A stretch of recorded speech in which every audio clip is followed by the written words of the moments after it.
What's poppin', everybody? Hello and welcome to Popcorn Culture. My name is Ben Carlin and I am your host. Here with me today is my brother Jay, who will be in every episode. What's up, Ben? How are you? I'm good. I'm doing pretty good. Yeah. Actually, I'm still in the process of like getting through like an unwellness. Oh no, Yeah. Still, Man. I tell you what, like it reminds me so much of getting married at Disney back on January 6th, 2020. Right, yeah. You know, good times. Right. A historically great date for you. Yes, it's been wonderful. Yes. Yeah. I've really enjoyed every second of it. Yes. No, actually, the wedding was pretty amazing. But the aftermath of getting what we've always kind of looked back on and been like, oh, that was almost definitely COVID because we were like direly ill. We were in this international hot spot. Like Alice and I both very specifically remember like losing our sense of taste because we like went on like a little mini moon in St. Augustine where we were supposed to get like this like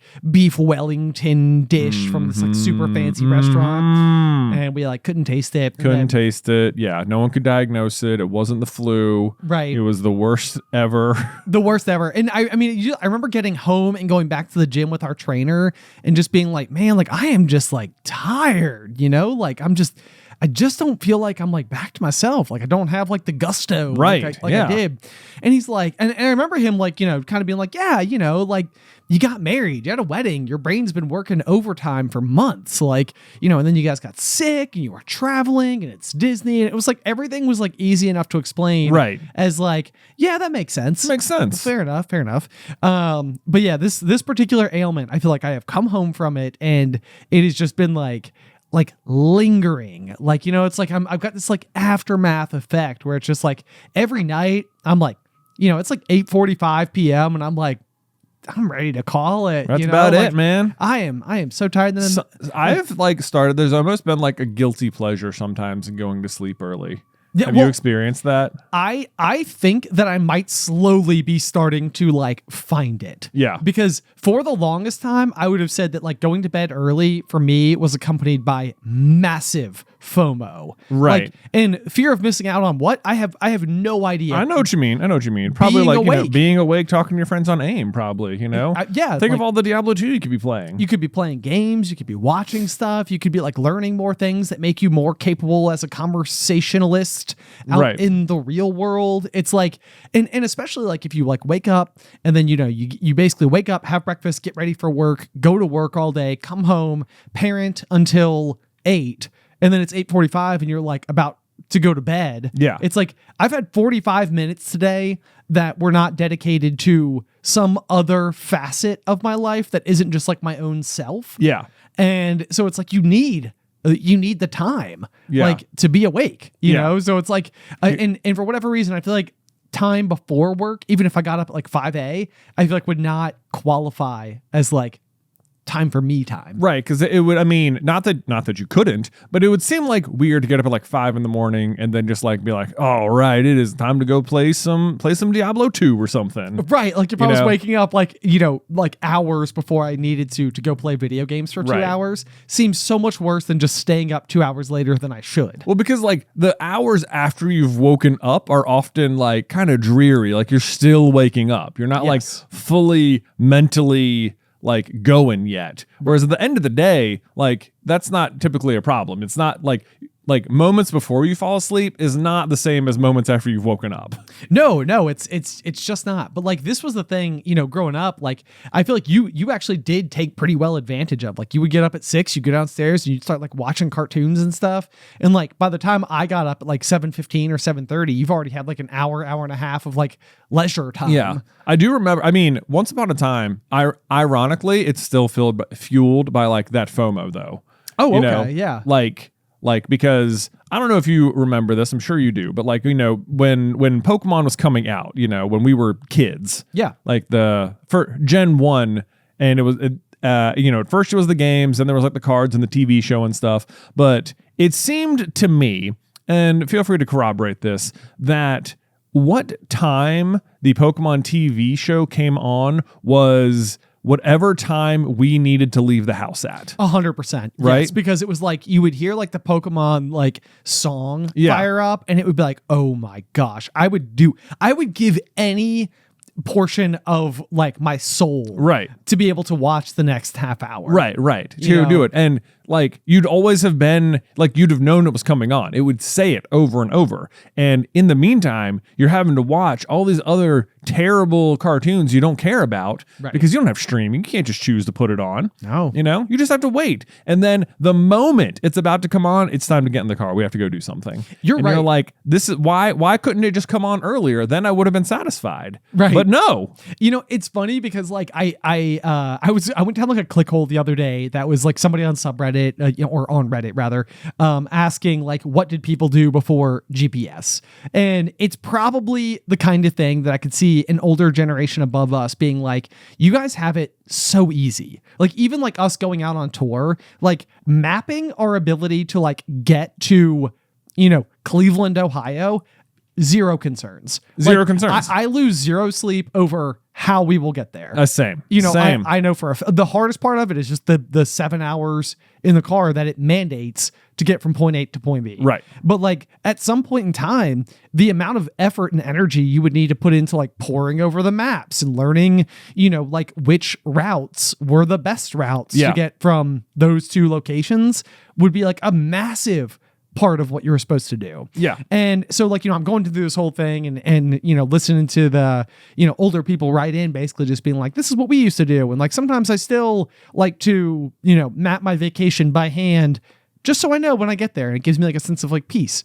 But like one of the things that we grew up with that I feel like our children will never know is the like lack of access to a time-based event that was the TV show you wanted to watch being on. Oh, I mean, the fact that they can pick and choose any TV show they want from all of history at any moment is like wild when we were left to what's on right now. Yes. Right. Yes. So, I mean, and like, it was like almost one of those things too, where like the TV channel Nickelodeon, I feel like as a kid was almost like in cahoots with parents to turn off like cartoon-based programming by like 8 p.m. Right. So then it would become Nick at Night, which was more like for adults. A little bit, or else like but it was often still very family friendly, but it would be like the shows from like the 60s or whatever, the Brady Bunch would come on, or the Wonder Years or something. Yeah, Gilligan's Island. What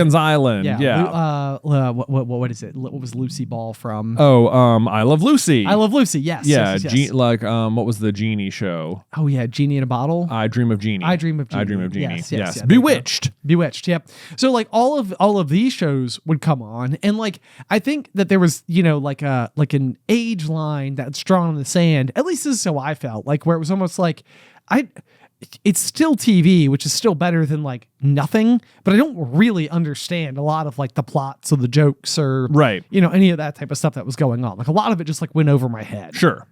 So it was like, well, okay, I guess this is all we have now. This is all we have now. Yeah. Yeah. So our kids won't have that. But like, here's the thing is that there is a world where I feel like our grandchildren like won't even have to interact with the GPS, like right now we still have to get in the car and plug in where the GPS wants to go, and it'll map it for you. No problem. Right. But then you still have to like drive there personally. That's you true. know what I mean? You still have to navigate the roads, but there could totally be a world where even that's not even a thing anymore, where it's just like you just get in the car and it just takes you. You don't have to pay attention at all. Right. Heck, I'm saying it like roads are even going to be the future. You get in your personal hovercraft and it just drones you over to where you want, and that's it. That's it. Yeah, I know. And that would be so amazing, because like this reminds me of like the best ski resort that we have access to is in West Virginia. It's called Snowshoe Mountain.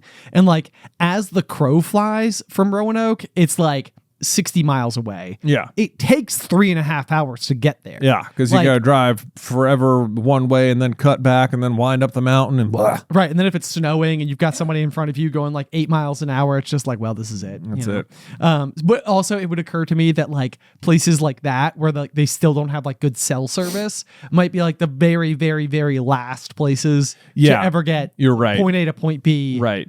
travel. You're right. You're right. know, Like, so- you like, okay, now we can go to Snowshoe, but it's like, no, you still can't because there's no cell service and no GPS tracking up there. And also the cold weather makes it difficult for the functions of the machine to work. And Right. Yes. you know. Yes. Yeah, absolutely. Sorry. Sorry. Exactly. I know. And then, I mean, then you start to wonder too, like even like the shape of cars as we know them, like will they even look the way that we know cars to look, or will we all just like drive around in like, I almost imagine like an ice cream truck, like a square block with wheels on it, because it's like a living room, you know, like, and if every single person is driving in like an automated vehicle, it's also the kind of thing where you're like, you might not need like seatbelts anymore because like you're not dealing with the human error of driving. Right. Like There's no crashes. Like, you know, every single thing is safety automated to keep a safe distance from the vehicle in front of you. Right. And like that also means cars can go like way faster. That'd be why you need the seatbelt all of a sudden. It's like, it's not because there's crashes, it's because now we can just travel at 120 miles an hour all the time. Right. Yes. Yeah. Because all the cars are talking to each other and they know not to touch each other and they know exactly where they're going and how to do it perfectly. Right. Yeah. What's comical is that probably accidents on the whole and like driving related collisions would go down drastically, but I bet anxiety, especially for the first generation for a of while, people, would be extremely high because it's like it's kind of like how flights tend to be like safer than driving in cars, but some people are still afraid of, you know, going in an airplane because it goes way up in the sky, but also because you have no agency over the transportation, right? You know, and it's like even like on a train, it feels like there's like rails, which is not like agency. It's not like you get like control over that situation, but like on some level, it can't go anywhere other than on the rails. Whereas like a plane, once it's in the sky, could theoretically go anywhere. Right. You know, like go anywhere. You know. And do you think we're going to find out in like 20 years? They're going to be like, yeah, we've just been having the pilots sit up there to create the illusion that we still needed pilots for customer anxiety, but no one's flown a plane for U.S. Airways for the last decade. It has all been like. Right. Yes. Yeah. They are there like break glass in case of emergency. Right. It's like you pretty much don't need to do anything. If that red light flashes, you need to take control and you need to be trained on how to control it. Right. For that purpose. But in the meantime, it wouldn't. I mean, I don't know. It would surprise me if that was already happening. It wouldn't surprise me if at some point that reality becomes a reality. Right. You know, where it's like we kept a human around for a decade longer than we needed to just to keep people comfortable with the idea that this was being driven on its own. Right. Yeah. Yeah. Oh, goodness. Welp, let's see, Ben. So guess what today is? Today is February 23rd, 2026. Yes. Is that correct? That is correct. Haha! Yeah. I guessed correctly. Is it anything correctly. else? It is also Nick and Nate's birthday today. Hey, happy birthday, Nicholas and Nathan. I know. They're 6 years old. I can't believe it. It's crazy. It's pretty freaking wild. Like this is another like one of those things that it's like, I'm sure every generation is like, I'm going to say it to the generation beneath me. They will also not understand it the same way that I didn't understand it. And they will eventually say the same thing to the next generation and so on and so forth. And there's no way to properly comprehend the idea that it goes by so fast until you're living it. And then you're like, oh, it is unfathomable to me to think that they are already 6 and it only takes 2 more 6s for them to be 18. Yeah. And then they're like, by all accounts, adults. Right. You know, and it's like what? Oh my gosh. So yeah, like the Winter Olympics ended yesterday, I think. There was a closing ceremony. Which also meant that I think was it yesterday morning when the US hockey game was? Yes, USA versus Canada for the gold medal match, which, man, what a great thing to wake up to. It really, really was such an occasion. Yeah. Like I had like every group chat in my phone all going off at once. People were like edge of their seat. Yes. You know, it's like everybody who knows nothing about hockey is all of a sudden like, well, this is the biggest game that's ever happened. I know. It was like, I don't really watch hockey ever, and like I will joke sometimes about baseball where it's like, do you watch baseball? And it's like, you know what? If it's like Game 7 of the World Series, I'm like, I'll probably turn it on. You know? Yes. Like, yeah. if it ended in 6, I probably didn't catch it. But if they made it to 7, then that's the master stroke. Right? Yeah. Yeah. I'm in. And this, I mean, but this was game 7 effectively. This was game 7. I mean, this was like the 2 best teams in the gold medal round, which is also like the last event of the Olympics.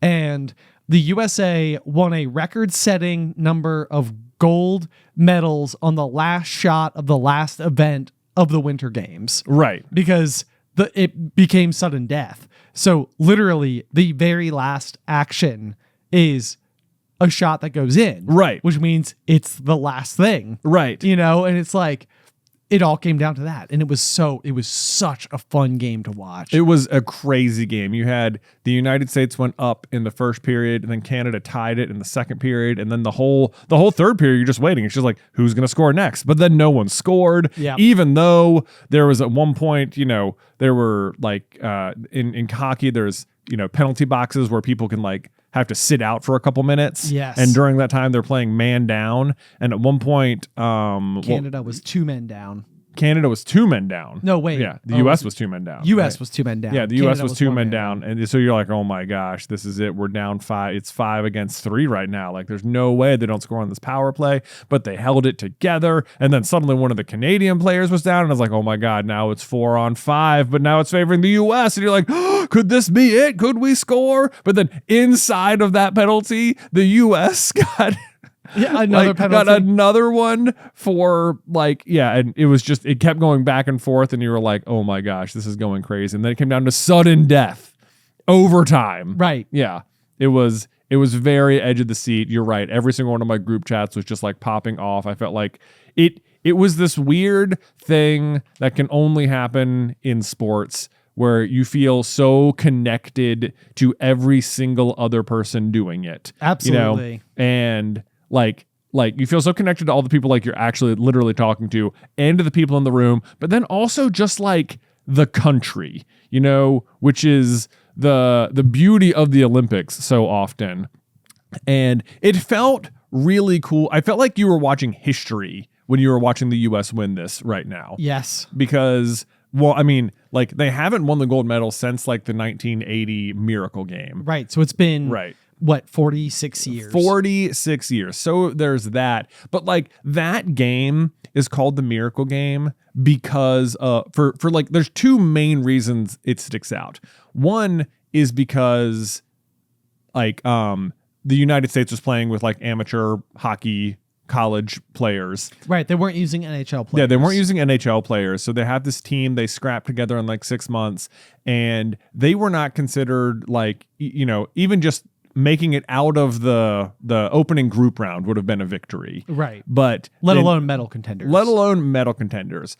Against them, their main competition, if they were going to try and get the gold medal, was the Soviet Union. And they had won back-to-back Olympic Games. Right. So you have this like young team of scrappy Americans against this super professional Russian like dynasty, which is there. But then it's all elevated to this fever pitch that was like the Cold War.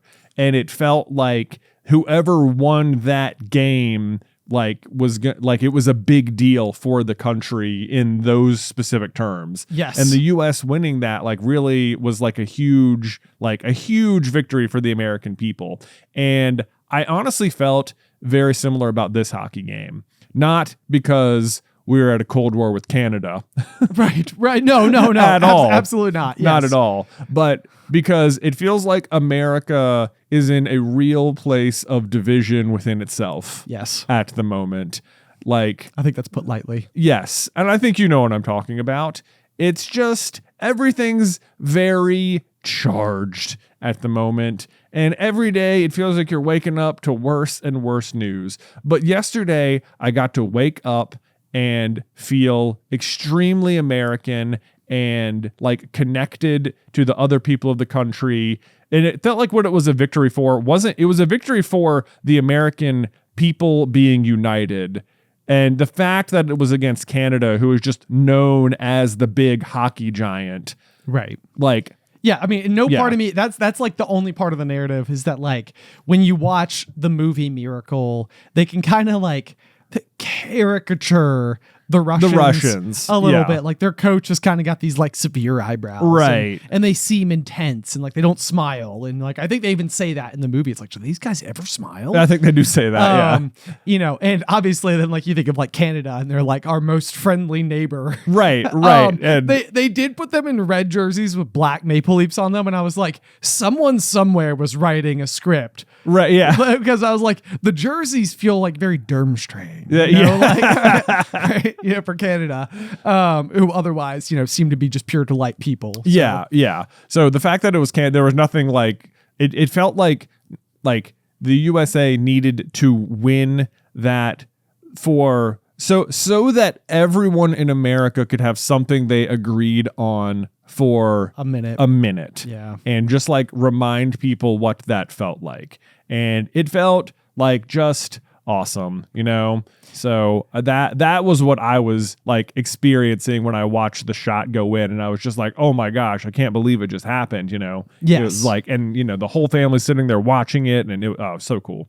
It was really cool. It was. And like, you know, there were like two brothers, you know, like one of which was the one that like scored the winning goal, and the one who scored the winning goal's teeth got like knocked out like earlier in the game. So like he's giving this like toothy hockey smile, right? Like, you know, like literally just broke it, like blood, you know, right, coming out of his, You're like everything about it was just sort of like, oh my gosh, like what a marvelous story. I know, so great. It was so funny that the guy's not funny, but like the toothy grin. It reminded me so much of 2024 when the Celtics won the championship. Okay, because the same thing happened to one of their players, Derek White, where he like hit the floor hard and like. You know, it was like the middle of the game, right? But you like got up, and there's all these amazing pictures of him like smiling after they've won, and his teeth are just like crooked and all over the place. And he like got it fixed the next day, obviously, but like couldn't do it in the game, and he kept playing. And it was just like, oh man. So there's just, but then he won, and you know he was so happy and stuff. So I thought that was funny. And for what it's worth, the Celtics also beat the Lakers yesterday, so it was a great sports day. Great day all around. Yeah, even though the head coach for the Lakers is currently a Cave Spring High School. That's alumni. true. The head coach of the Lakers, Little Colonels, is on the Cave Spring notable alumni page on Wikipedia that we are apparently not allowed to be on. Apparently not. Not that I don't think you should stop trying. Right. But yeah, he's on there. JJ Redick. You might have heard of him. Yeah, he's pretty good. Yeah, he's pretty good. Not good enough to coach them past the Celtics, but you know. Well, good point. Yeah. Yeah, that's it. Yeah. That rivalry is forever put to rest. The Celtics have won, and now the rest of it is history. That's it. They do presently have more championships. I'm just saying. Okay. Yeah. Anyway, I feel like the interesting thing here is like there's that famous phrase about sports where it's like, you know, sports the most important, unimportant thing in the world. Yeah. And in some way, it's almost like you can watch sports and be like, ours? Like, you know, maybe not like sports specifically, but like, you know, these symbolic representations of, you know, like effort and camaraderie and fair play and, you know, like strength and like, I don't know, like there's something beautiful about what sports represent about like the meaning of life. I mean, there's a lot like to take away from it because, you know, like playing, you know, there's a lot to learn. Like if you're a parent and you're like, you know, kids are on a team or something, it's like, it's a great way for them to learn how to like celebrate their victories, but also be humble and also learn how to move forward after defeat and how to like get over a loss and stuff like that. Yes, I mean, it's like you're learning like adversity and like I said, you know, like fair play, right? And humility and lots of really, really, really important things. Like we were talking about this actually just a little bit before we turned our microphones on for the day, but like how growing up in like a lot of way, like sports were our church. You know, like, like not like we didn't have like there was no religious undertone, but it was like it's like what we did. Right.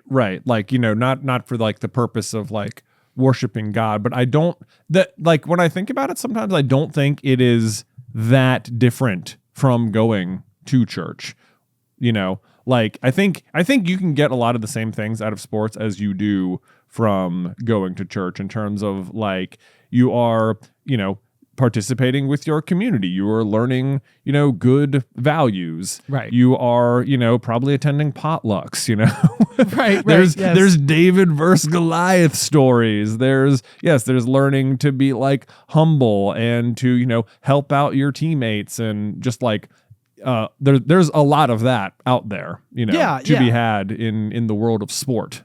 Well, and I think that's like a huge thing that like maybe religion does in like a more intentional way, where it's like community plus a desire to improve oneself. Right. But I think that's where like, community in general, a lot of times it's like you've come together because you have a shared, view, a shared set of views over something.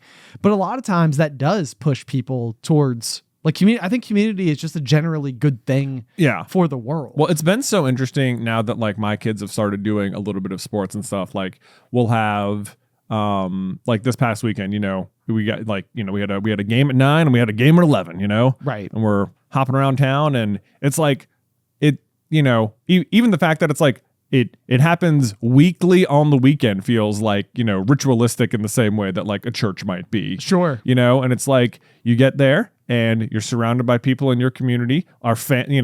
That Beth's dad and our dad came to both games, you're like moving around with your family and stuff. Right. Which is stuff. And then like as a parent too, like when I was a kid playing sports, all that mattered, was winning or whatever. Sure. The other team was just the villains and we had to go beat them and whatever. Yeah, right. In the way that, kids think of sports sometimes. But like as an adult, it's so different, where like, of course I'm so excited to see Nick and Nate and Luke play and stuff, but like I am equally excited to go see like Luke's teammates play, who like week after week you get to see them improve as well, and you're sitting there with their parents and you're talking to them, and like even like you like seeing the kids on the other team play well. Yeah. Like we had someone came up afterwards. I watched this happen next to us. Luke has a buddy named Augustus, and him and his parents were like walking to the car, and Gus he's very good. So like, but like parents from the other team were just like walking next to him and was like, man, your son's so good. Like it was so fun watching him and stuff. And it was just like, that is so cool, Yes. Just that, like, it's so like, like that the other team is coming over and just saying like, wow, really cool. That was fun to watch, kind of thing. Yeah. And you're like, that is what it's about and stuff like that. So I don't know. I thought that it's been really fun.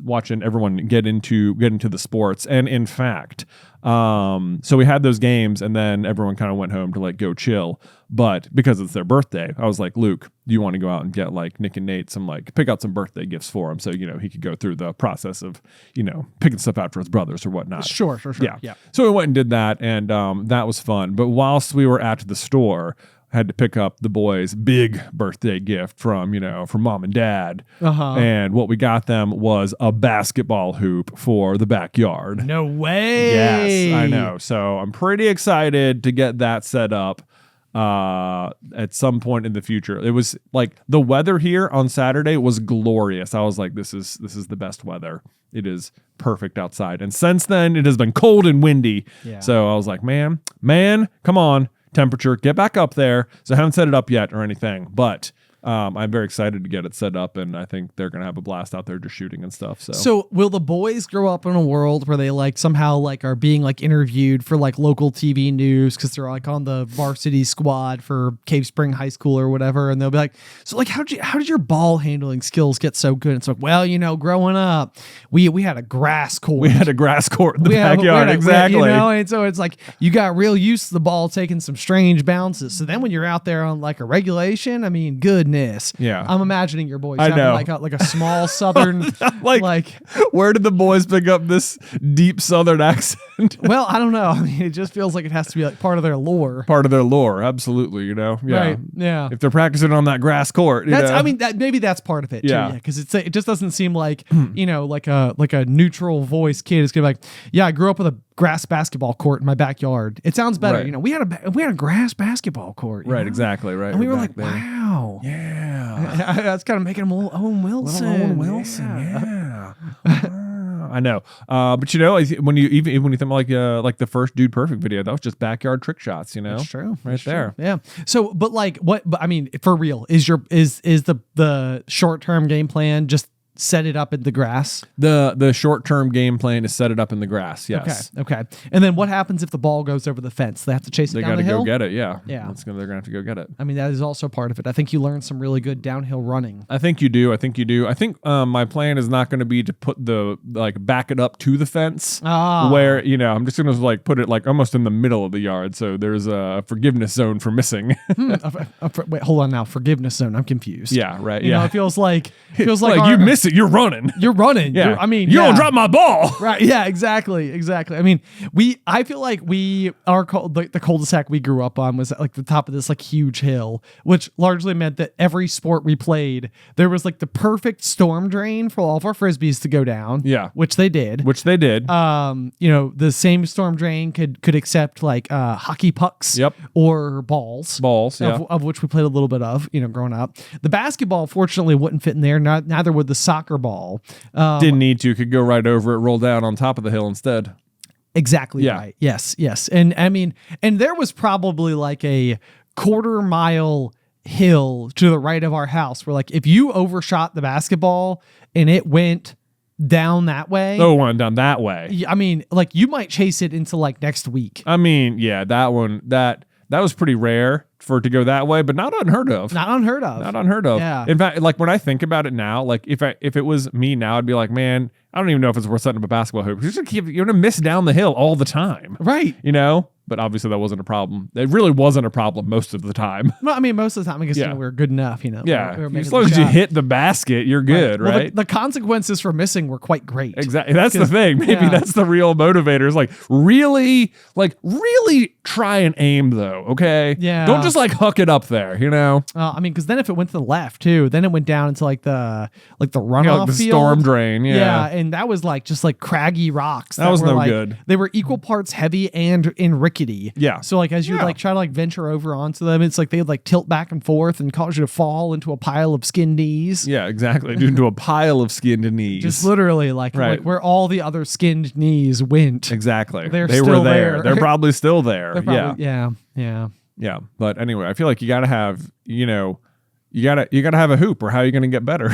Well, that's true. That's true. You know what else I was thinking about the other day is because we've had a lot of snow lately, and when the snow plows go through and they push a lot of the snow, it's there's a glacial effect that leaves a whole bunch of gravels behind. Mm-hmm. And that was another thing that I feel we were regularly contending with, was just loose gravel on the asphalt around our hoop. Yeah, no doubt. So if you try to pivot too hard, you fell, and once again, skin knees. Skin knees. Yeah. When you grow up on the streets. Like we did. Yeah, I mean, learning hoops on the sack, as it were. On the sack. These were our hardships. When you learn to ball on the streets. That's it. The suburbs. Right. We didn't even make the middle school team. I know, man. I'm still mad about that. Yeah. For what it's worth. Right. Whatever. Maybe it was for the best. Maybe, yeah, right, exactly. It's building the major comeback story, which is your kids maybe making it. That's right. Yeah, right. So that'll be the thing now. Now that'll be the thing. If my kids make the Cave Spring middle school basketball team, it'll be vengeance is sweet. Yeah, Cave Spring middle school. How does that feel? And they'll be great. They're good. And they'll be I know. I tried to I don't even know what I'm mad about. In the end, everybody was just doing their best. I'm sure. Yeah. When we're at the sometimes they will have practice literally in the same middle school that I didn't get chosen from. Right. And you can see up on the walls they have all like the school records throughout history. No. I know, right up there on the wall. They've got like, here's the people who did it, here's the year they graduated or what year it happened in or whatever. And I should be on there for you pull-ups. should be on there for pull-ups. Yeah. Maybe. But I was looking up there. I was like, I wonder if my, are there any, is anyone from my year represented up there? And indeed, there are. Zach Cates. It is not. No, it is the women's 4x4 relay. No way. I know. They've still got it. They've still got it. And I was like, that is unbelievable because that, like, if you don't know, track and field, the last event of the meet is always the 4x4. Right. And it's like, if there is an it relay, it's the 4x4. Yeah. I think. And so I was like, I cannot believe that this most premier track event is the only thing my generation is holding down. Man. All these years later. How about that? Crazy. Back in like 03? It was 02. 02? Yeah. Goodness. Yep. Crazy. So I was like, well, there you go. I should, I don't think I was particularly great friends with any of the people who were on it, but I knew them all. Well, so there you go. How about that? Yeah. like you see that, boys? I knew them. I knew that. This is really funny. Is that as you may expect, that year they were, I guess, district champions or whatever. Sure. I mean, sure. It kind of makes sense. Sense. That or the school's just really bad at this event. Yeah, right. Historically. But so out in like the trophy case out front, they've got like the team pictures of every like team in the history of the middle school who's like won like districts or regionals or something like that. Okay. Right. Okay, yeah. Okay. So you can go back then, and I was like, oh, I wonder if I'm up here. I don't even remember if we won districts when I played on the soccer team here. We didn't. They won the year before and after, not when I was on. Oh no! Which actually does mean there's a picture of you. I was gonna say because you were on the team the year after. Yeah. So there is a picture of you, but even more hilariously is there is a picture of Beth who was on said track team. No way! Yes. And like, it's funny because you listener probably know my wife as quite the runner, but that is a relatively new thing in her life as of like the past 10 years or so. Sure. Wherein in high school, middle school, not at all. Not like, I mean, I guess she was on the track team, but she was like, yeah, I did like 2 events. I think I did like discus and shot put, Which even like looking at like little Beth, it's like, yeah. what events for I know. you to be doing? Why were you doing the throwing events? I don't know. Right. Yeah. Not exactly the build. Yeah. Typically you want some like a big hulking frame to do those events because you can use your weight to throw that weight. Yes. Yeah. I mean, and that's the thing. So it's like a lot of people who were like really good at those events were like, the football players. Right. Like they were like large, like yeah. Which Beth was not. She was petite. So I don't know who signed her up for shot put.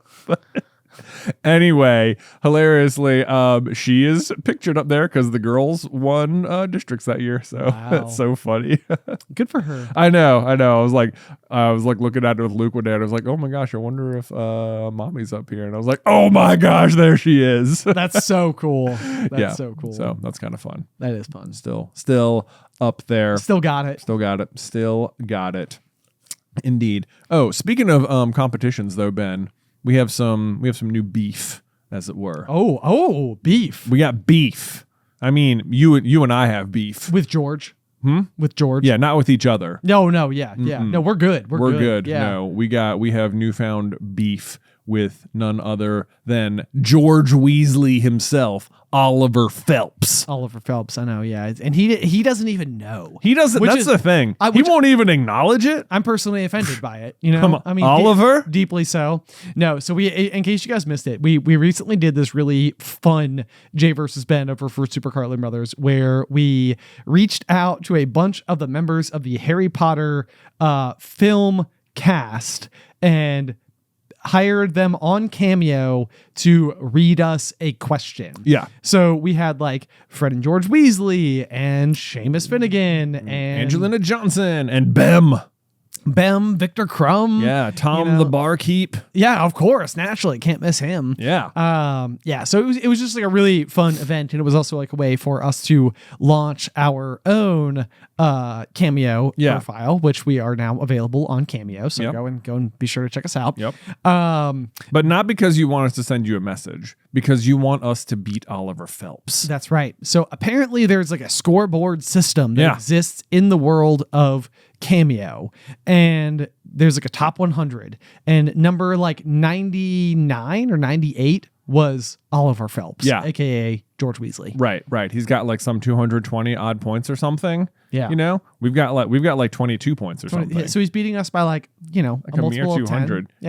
Yeah. But when you look at like the top of the leaderboard, like the top of the leaderboard's like 1,400 or something. I think it's like 2,800. Like 20. It's like it's like the difference is massive. But we just want to be on the leaderboard. We just want to be on the leaderboard. You know, a top 100. It feels attainable that we could get up there. And you know what I mean? Maybe, just maybe, the Cave Spring High School Wikipedia page. Right. They would be like top 100 Cameo appearance. Yes. Better than Oliver Phelps. But yes. That's what it'll say. That's what it'll say. Yeah. Like these two brothers are better than a man who lives in Great Britain. So we are launching our campaign to get to defeat Oliver Phelps in Cameo is what we're doing. It's on. And it is so on. He doesn't even know what's coming. He doesn't. And I doubt he even feels it, frankly.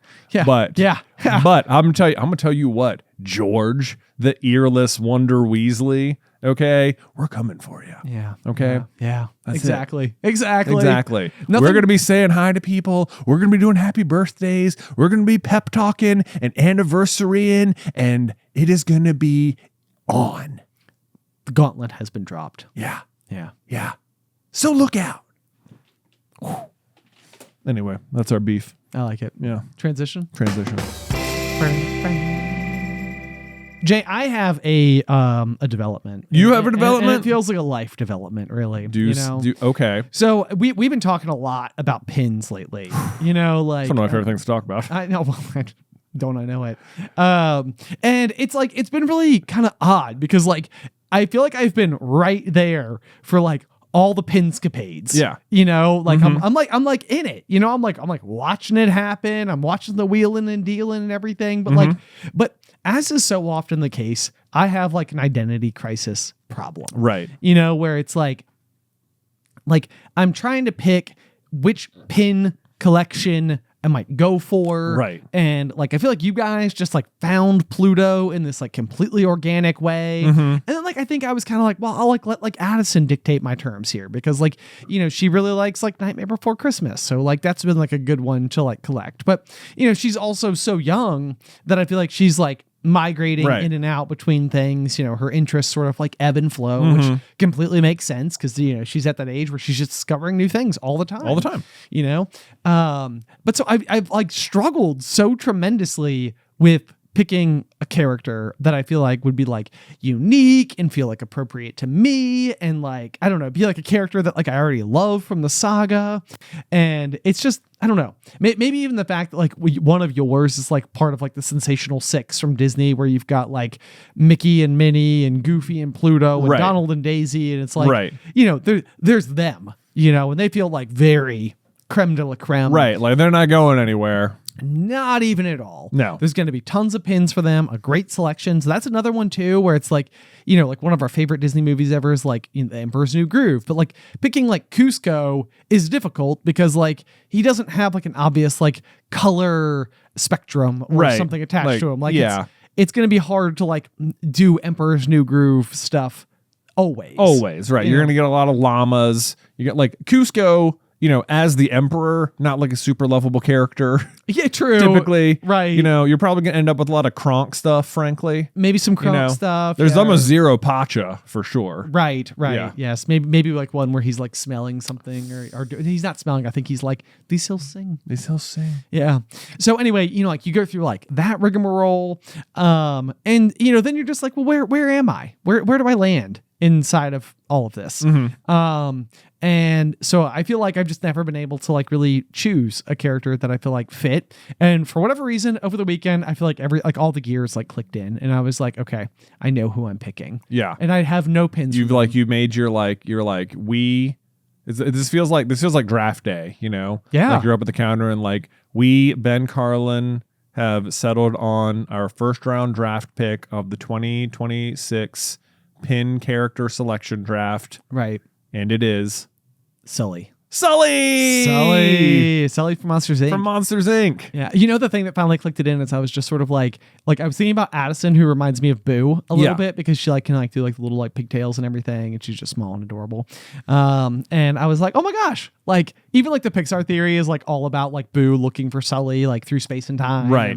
And all it's like the undercurrent of like the entire right. Yes, Sully has affected our lives in a fairly big way. Yes, he has a very iconic coat with like the light blue with like the purple dots. Yeah, the purple style. Yeah. Yep, all over it. So I feel like that like lends itself nicely to being like reinterpreted into many different types of like, you know, there is much whimsy to be had with his color scheme. Yes, and I think he's a popular enough character that you're going to be able to like find plenty of them. I think you will. He's like I will say like, so Nate you know, is like big Lightning McQueen. Yes. Which weirdly is extremely difficult to find. But for whatever reason, I feel like as I'm thinking about like the Pixar pins, you can typically find that like Sully is more prominent among them, even though Lightning for whatever reason is not. Right. I know that is a weird one. I mean, and I feel like you probably get like a fair bit of like Woody and Buzz. You do get a lot of Pixar, some Eve, Wally. Yeah, there's a lot of like Carlin and Ellie, a lot of up stuff. The balloons as pins work really well. They do. Yes, they play very nicely. So it's like trying to like find something that's gonna like work. But then it's been fun. So like I was like watching like Whatnot streams last night, like where they like, well, you were doing Whatnot streams? I was watching Whatnot streams. Yeah, and it was so fun. And like I even like I like, you know, they like went through like 10 pins or whatever, and I was like, do you guys have any Sully pins? Yeah. And there were the girl like on the screen like said my screen name, and I was like, oh my god. She was like, SCB Ben is looking for Sully pins. Do we have any Sully pins? And the guy was like, hold on, SCB Ben. And I was like, oh my god, did I just get like did you get recognized? Did I get like recognized via like username? And he was like, Ben, where are you going to be on Friday at 2? And I was like, what's going on? Like, you know, like I feel like there was like a whole thing, which made me now realize all the pressure that we put on people, like when we call their name out, like in Jay versus Ben's or trivia streams, thinking like Denise, you know, who's like our Denise trivia. Loves it. Don't let Denise tell you otherwise at all. Yeah, no, I would never. I would never. Yeah. You know, but like if you guys have never done a trivia stream with us before, Denise is like the queen. Yeah. You know, like she's on the top 5. Yes. But I mean, I was basically what they were doing was like a specialty stream on Friday at 2, where they have like a Sully Chaser pin that's like the VHS tape of Monsters Inc. That they're going to be like you know, auctioning off or whatever. And I was like, I like literally like followed them and set the alarm. Oh my gosh, I cannot wait for Friday at 2. I know. I was like, I'm so in. How much though are you like? So you've set the alarm. There's an event now. Yeah. Like to me, like I've seen some of these Whatnot streams, and I follow some pin people on Instagram, and this sounds like it could cost you over $100. I think you're right. And like the part of it that I feel like I can come to terms with, because that's a lot of money to spend on a pin. And it's not that like I'm like, you know, signing bonus, Ben, you know. It's not exactly. Yeah. It's not like I'm like shooting from the hip or anything here. Like I will regulate rather dramatically, but I do think of all of the occasions. This is like my millennial math going in my brain, but like at all the various pin stores where I've seen everybody else in our party, like, you know, spend not like tons of money. Think of all the money you haven't spent. That's exactly what I mean. And, and you see, like, even this morning you were like, so do you like even have any Sully pins? And I was like, no, I have none. You have none. I currently 0. My collection is at 0. So part of me is sort of like, if I could get like a nice like trophy pin that like I could almost put like in the center of the collection, like your build around, like this is where it began. Yes, because I know that they're like, you know, you could go on eBay and find a small collection of like pretty basic like pins where I've seen like where you own the Pluto version of it. Right. And like we see them like on the pin trading boards and stuff like that. Right. I'm like, okay. So like there are certain things that I know that I can get without spending like a ton of money, $8-9 a piece might get me like some of the baseline ones that like I need to start collecting. Absolutely. So when people are like, do you collect a specific character? It's like, oh yeah, here's my like my show folio. Right. Yeah. Of my Sully pins. Or pin folio. Well, yes, yeah. I mean this is like my showcase. Yeah. Yeah. Like the good stuff. Yes, that's cool. So here on my own Pluto pin journey, we have some fun updates as well, where we had that really cool frame that we had like the artwork in the middle of. Yes. And we had like the big bulletin board where I like tried to cut out the middle and make like a nice recessed image, and that didn't work out so well or whatever. But it ultimately the frame looked pretty cool. Actually, when we were at Disney, we met some fellow Pluto pin collectors. Yeah. And this was like this was like such a moment. This was fantastic because they were like, "Oh, we've been like we collect Pluto," and they like, they pull out they're like, "Actually, we have like a whole board at home. Like, let's show you." And they pulled it out and they showed me their board, and me and Beth are looking at it, and then she's just like, "Oh my gosh, show them ours." And it was just this like, prepare to get owned, friends. So like, not prepared to get owned, but like they thought they knew. But they thought they knew. They thought they knew. How would they know? How would they know? How would they know? They thought they knew, Ben. They're gonna know. They found out. It's like I like found the picture on my phone and I flip it around and they're like, oh my! They were like blown away by like our Pluto collection, and they like loved the artwork and the frame and all that. And I was just like, that was what it was all for. That wow. was, yes, and sometimes you're like, that was the moment. Like that was it. It's like all of it comes down to this moment right here. Yeah, and I just got to enjoy it. We got to enjoy it. Now I'm gonna savor this. And since we've gotten home, we've actually taken down that particular board. Oh, I know. You retiring Pluto? No, not retiring Pluto, but we ran out of room on it, which I didn't think would happen for a much longer time. Honestly, when you upgraded from like your first pin board, which was like a 1x1 square, to this, I was like, okay, well this will never be full. Right, this is it. We're good. And frankly, it could have continued to work had I not cut a big section of it out. Right. Yes. In which then had to be covered by the artwork I purchased, because I could have just gotten smaller artwork and replaced the artwork and continued to encroach upon it with more and more Pluto pins. Right. Not the case. This is a problem I had to move forward with. But in the end, we were actually at your house, and we like Beth saw the way you guys had done your particular like pin board. This made me so happy that I contributed in any way. Yeah, like because I feel like like I say, the whole family's gotten so into it. Mom and dad are into it. Yeah, like your whole kids are into it. Beth has like her collection that she does. Like everybody else is so much further down the path than me. The fact that I had anything to give, I was like, yes. I mean, y'all's look so good. It was so good. Y'all like this big, like kind of like ornate looking frame around it, and like Beth really liked that, and she wanted ours to be on like have a nicer looking display. Okay, I guess. And there was like, you guys even had like a museum light ahead of it, like lighting it and stuff. Yeah, very good. So we found like I think the frame that we got is based. This is like I think it's like based on the mirrors that we bought once upon a time. No way. Like the anthropology. I think it's based on the anthropology mirror. Okay, so if you guys are unfamiliar, there's this big gold gilded mirror from a brand called Anthropology that like is like it's really hard to describe how awesome they are, but they are that awesome. They are really cool. They're really cool. They're kind of like the It mirror. They're kind of like the It, yeah. And so for 1 year for Christmas, we surprised both Beth and Alice with our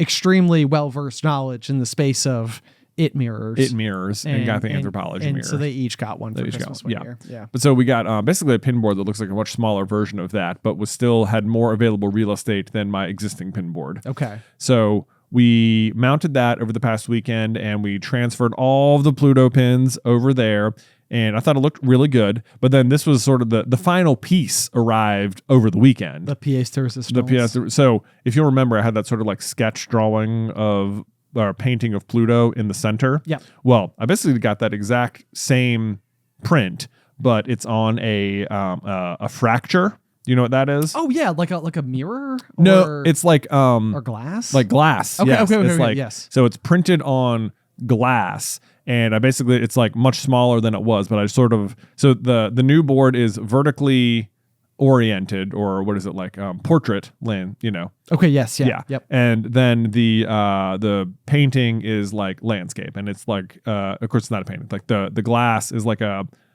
7x9 maybe, like right there in the middle, and so it's kind of got the same flair as the old board, but there's a nice little like piece of artwork in the middle of Pluto, surrounded by Pluto. Oh, pretty good, pretty good. That's great. So there's that. But then what became of the other board that used to have the Pluto painting on it? Literally every single person was wondering. I know. Edge of their seats. I know. You're like, wait, did you get rid of it? Of course not. What we had to take it down, and we weren't just gonna continue to display it without any pins on it.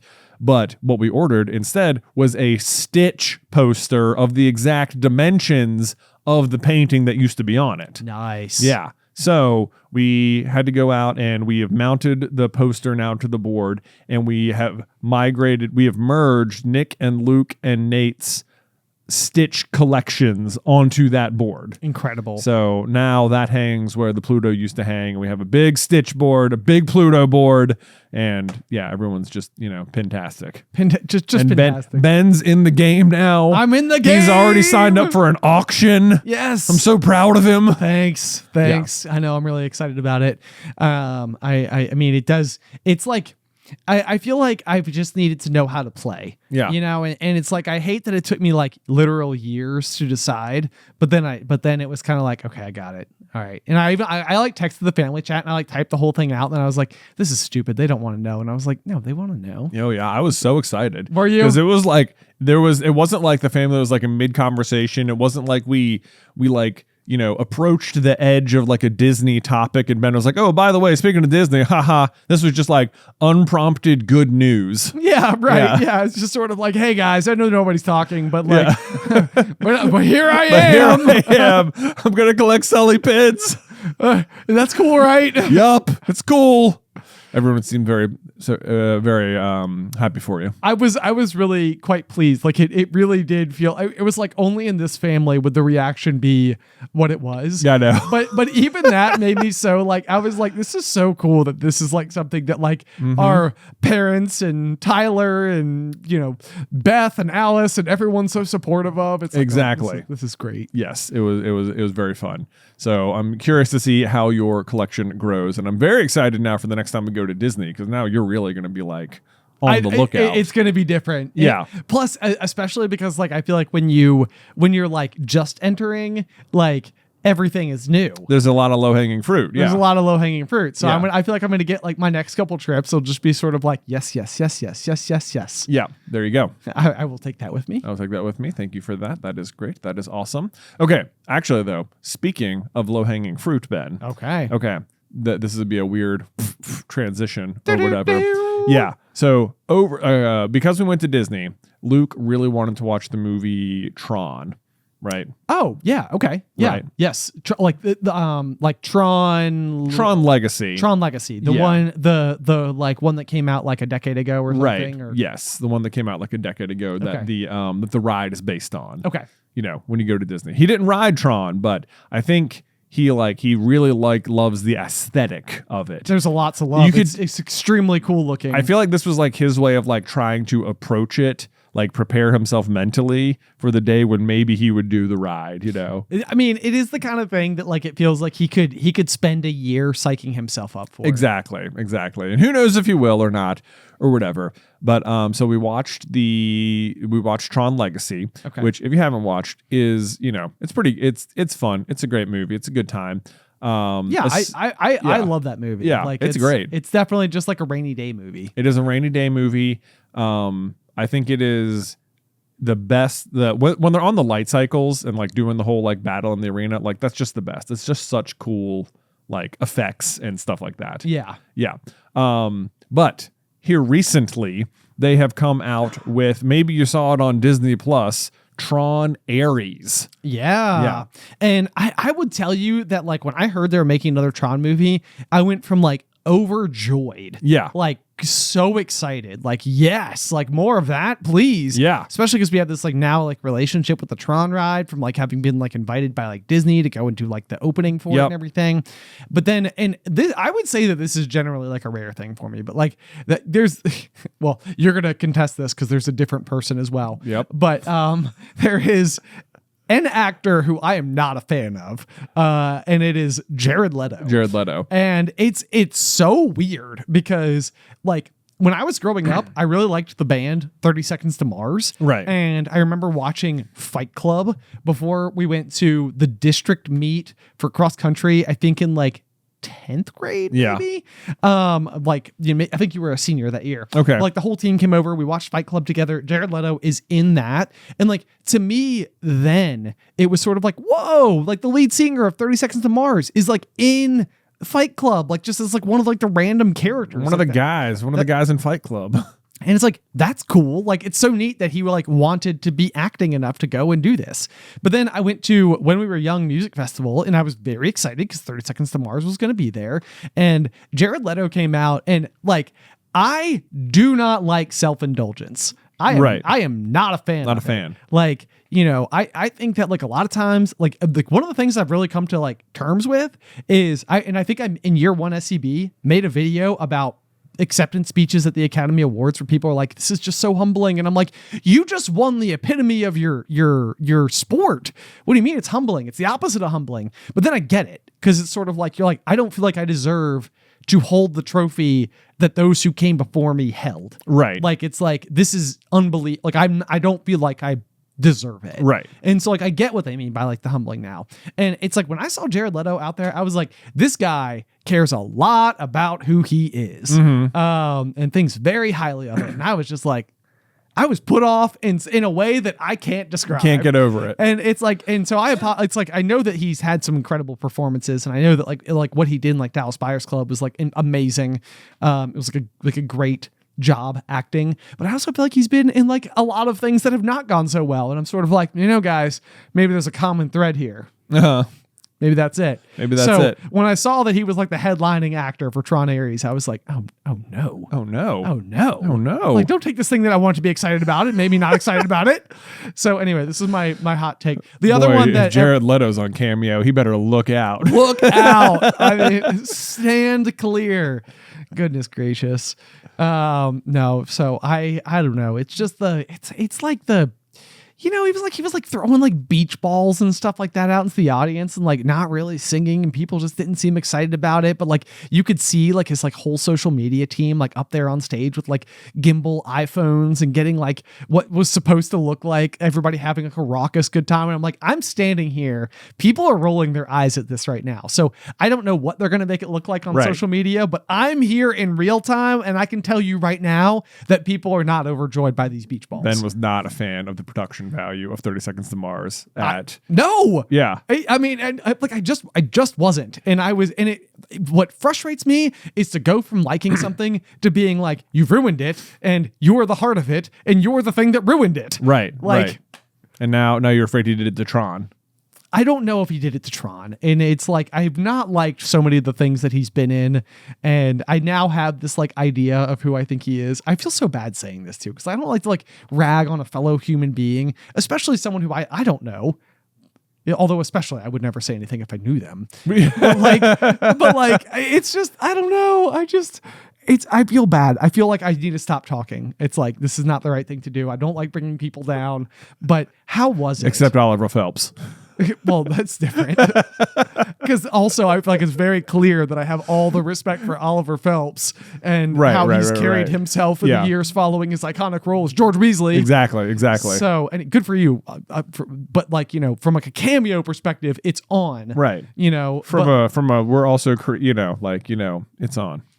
Yeah. This is different. You guys, obviously it's different than that. So was Tron Ares good? Well, it made me think of you a lot as I was watching it. No, wait. So the actor of Jared Leto, you were like, wow, this is nope, not that. Okay, thank gosh. Not that.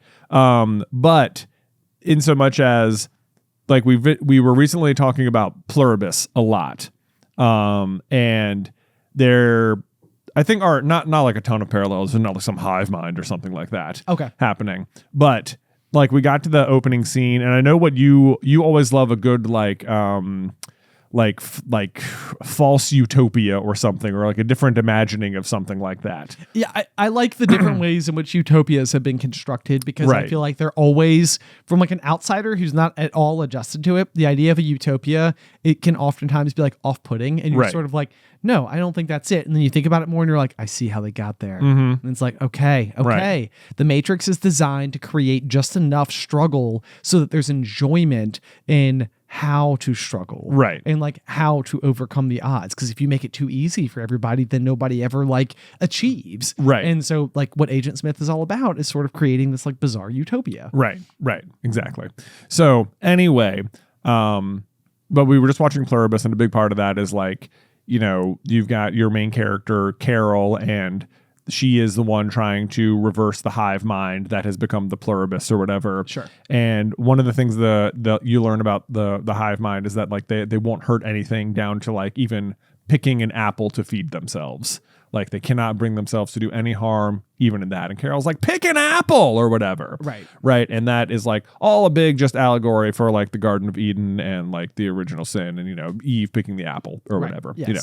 So there's a lot of that going on. But anyway, so the beginning of Tron Ares is that people have figured out how to like take basically 3D print stuff using lasers from the grid into real life. Okay. Right? Okay. Yep. So which is obviously like massive technology, and there's like, you know, sort of the good company that can do it and the bad company that can do it, but they both run into the same wall that everything they build disintegrates after 29 minutes. Like it can't last. Oh, I do love stuff like that. Okay, that's quite clever. Right. Yes. So there's like a physical limitation to the ability. Right. So the whole movie is about like you know, who can successfully obtain the code that will allow stuff to last beyond the 29 minutes or whatever.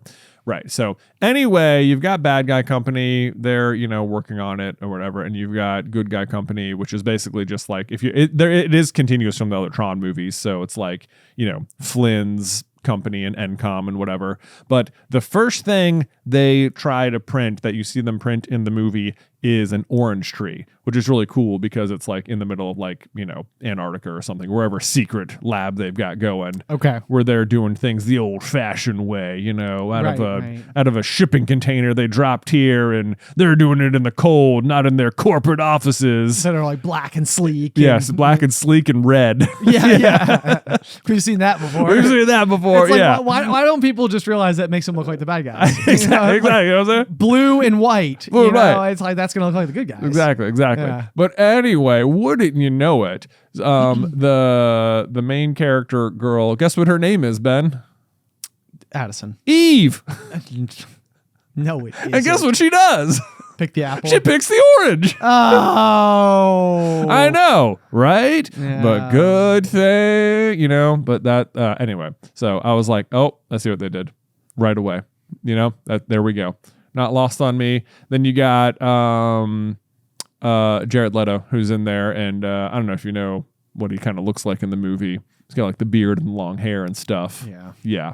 So I'm sure you can see where it's going. I can see where it's going. It feels like in general maybe he's maintaining that look. For, you know what? I need to stop talking about Jared Leto. Yeah. You know, it's just like, Anyway, I was like, oh, because we talked about Pluribus so much, the fact that there was like yet another thing that was doing like the Garden of Eden, like pick the fruit thing, like right. I was like, oh, and it's Tron, and also. Like, I don't think you have to worry about Jared Leto in this one, because his whole character is basically like one of the programs that are able to digitally print into the real world, but he keeps, disintegrating and stuff like that. Okay. But as such, doesn't have a lot of personality, It's kind of just has to be program guy. I see. It's sort of like learning to be a person kind of thing. It's a great wheelhouse. Right, yeah. So there's that. You might enjoy that. Be like, wow, he's not really doing a whole lot. Okay. But I will say this. The light cycle stuff as ever is just Tron at its best. It's so cool. They have some of the coolest light cycle chases in this movie. I was like, this is creative. I love this. This is awesome. Okay. So I think you will get a kick out of the the symbology of it all, and also the light cycle Tronness of it all. Symbology Batman. Yeah, symbology Batman. Whatever. Okay, I love that. Beth hated it, and Luke, who demanded we watch it, immediately was just running around, and him and Nate were off playing. But me and Nick were locked in. So you guys were hitting the beach balls around. Exactly. Yeah. Nice. Well, I don't know about hitting the beach balls around, but we sat and we got to like bedtime, and we had to be like, what? How much movie is left? And it was like 30 minutes. I was like, all right, we're gonna have to pause, but we can watch it tomorrow. And sure enough, first thing in the morning, me and Nick were the first people up, and I was like, do you want to finish Tron? He was like, yeah. And so me and Nick are just down there at like 6:30 watching Tron. Wow. And we've come full circle. Yeah. Just like that. Just like that. Howdy. Oh my gosh. Okay. Yeah. Well, I love it. That sounds, I mean, it does make me want to watch it more. Yeah. Honestly, that feels like it could be an interesting narrative. It's also fascinating to me because I feel like we've gone through like a multiverse, like era for a while in media, like where I feel like a lot of things were being like very multiverse centered, and now I'm starting to wonder whether or not there's not going to be like this Garden of Eden themology starting to will it start? Yeah, like starting to be like at the center of everything. Like it's because I always think it's interesting, like when media starts to hit specific trends, it's like all I can figure is that it exists inside of the zeitgeist. Like the subconsciously, we are all demanding the same thing. Like I feel like even like during like the like initial run of like the MCU up into like Infinity War and Endgame was probably the type of situation where like people wanted heroes. Like we needed good, honest people trying hard to make a difference. Like it's like what we wanted for a while. And then like this idea of like this multiverse came about where it's like maybe it's the way that people are grappling with like the hard things that are happening in life. And like it's like maybe if I can let myself believe that like I'm just in the universe where this existence is happening, it'll be that much easier, to think like in a different universe, maybe something like slightly different is happening and it's slightly better there, and like maybe if I try hard enough to manifest, I can like migrate my consciousness to that one. Right. Instead. And now it almost feels like, if we're at the Garden of Eden, it feels like that must be the beginning and the end. It's the alpha and the omega of topics. There you go. Like we have made it back to the beginning of what narratives we want to be told. Right. And that's the one. Now we're back to the beginning. It's like what does responsibility mean? And not just to each other and not just inside of our own lives, but to like the greater planet. Right. You know, like there it does maybe, yeah. Is that like what you're seeing in the like the media being produced now? Is that like a grander zoomed out theme? Right. Yes. Yeah. Yes. Because in some way, like the art that we create, because like, there's probably plenty of people who think of the MCU and they're like, yeah, that's not art. And it's like, but and I can understand the replicable process and the origin story and the villain that usually has the same powers, but good will triumph over evil. Like there's so many tropes involved that it's easy to dismiss it offhand, but it's like if the world embraces it, then they embraced it for a reason, and it's like that reason is what makes it art, right? It's like that's what we come back to. Yeah. I mean, the MCU is such I cannot wait. I'm sure there'll be like whole documentaries about it and stuff in the future about like the effect it had on the industry and stuff. But you're right. Like I think it starts out and it's like you're right. It's like, do people just want heroes? Like this is like, it's like a cool thing. People want to believe that. And then, as you go on, the fact that, oh my God, all the movies are connected. That's never been done before. That's awesome. Right. And suddenly like, that's a new thing you're exploring. And eventually it gets to the point where it's like, it's all culminated. It's all there. It's Avengers. It's Infinity War. It's Endgame. And then suddenly it's like, it feels like, is it now we did the thing, and now is it like about money now? Like, we lost the thread? It wasn't like, it started about being what the people wanted, and now it's about like what the people making the money want, kind of thing. Yes. Yeah. And I see that. Yeah. I can see that. You can see it day. happening. Yes. It's like they should have stopped with Endgame and given us a decade. Right. And then they were like, oh, but you know what? Now what we're going to do is we're going to try some other, let's get a little artistic here. People will watch Marvel no matter what. What if we just like make Marvel movies in different genres, right? It's like, like WandaVision. It's like everyone freaking loved WandaVision. We nailed it 10 out of 10. Right. Let's do that with everything. It's like, not all of them were good. Yeah, right. Exactly. Not all of them were good. Yes. It's not just like copy paste into new genre and you'll get a home run. Like, you took your time with the first one. You took your time with some of them. Other ones you didn't, Right. There it is. Exactly. And so the truth is that it's hard to catch lightning in a bottle, and in momentum is momentum, which also probably means that, like, regardless of what it is for a while, it will still work because it's worked in the past, and enough people will have enough faith that they'll keep going. And it's sort of like, how long will it take for that goodwill to expire? In which case, then the cool down period can start, in which case, at some point in the future, you can rebuild and people will love it again. Yeah.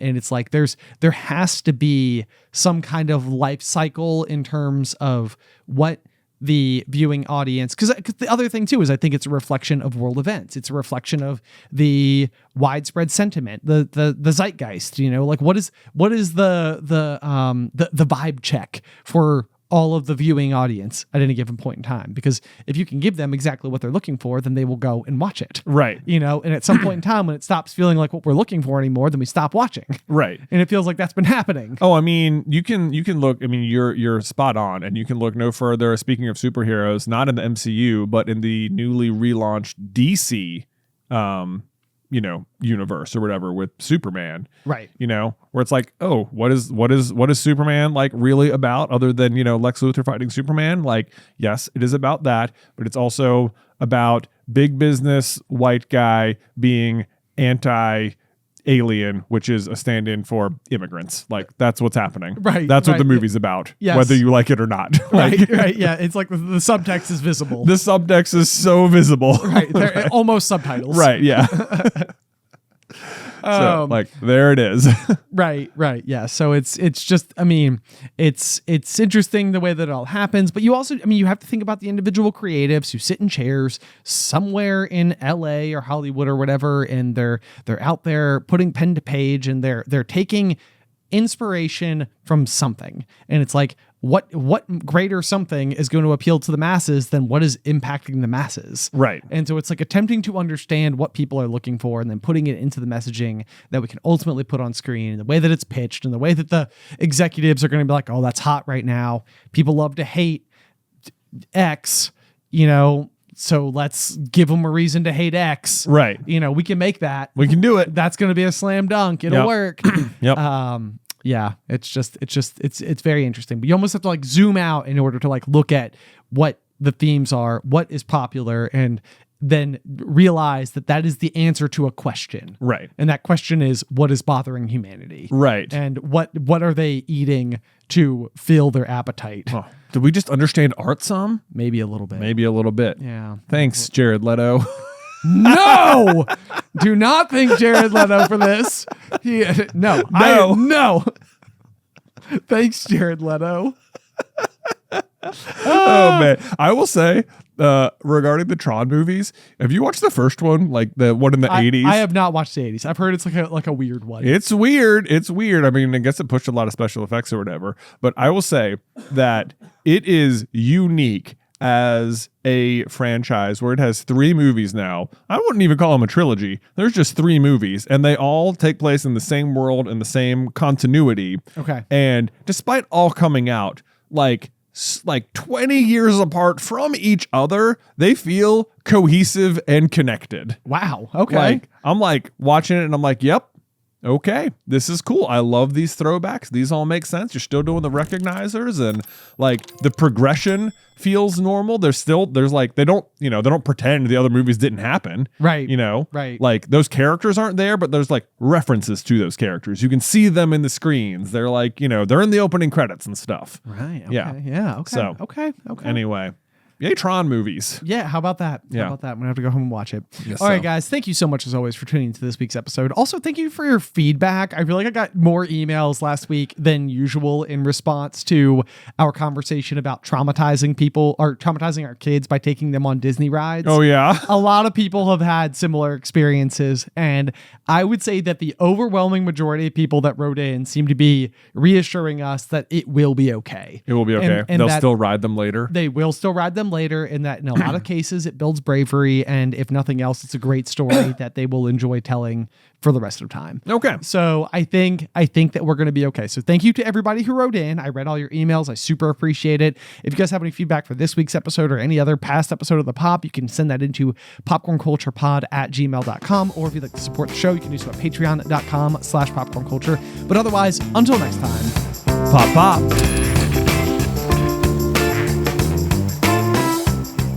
Today's episode was edited by Isybelle Christley. Vaishon Brandon does our art. Catherine Stein is our production manager, and the show is hosted by me and Jonathan Carlin.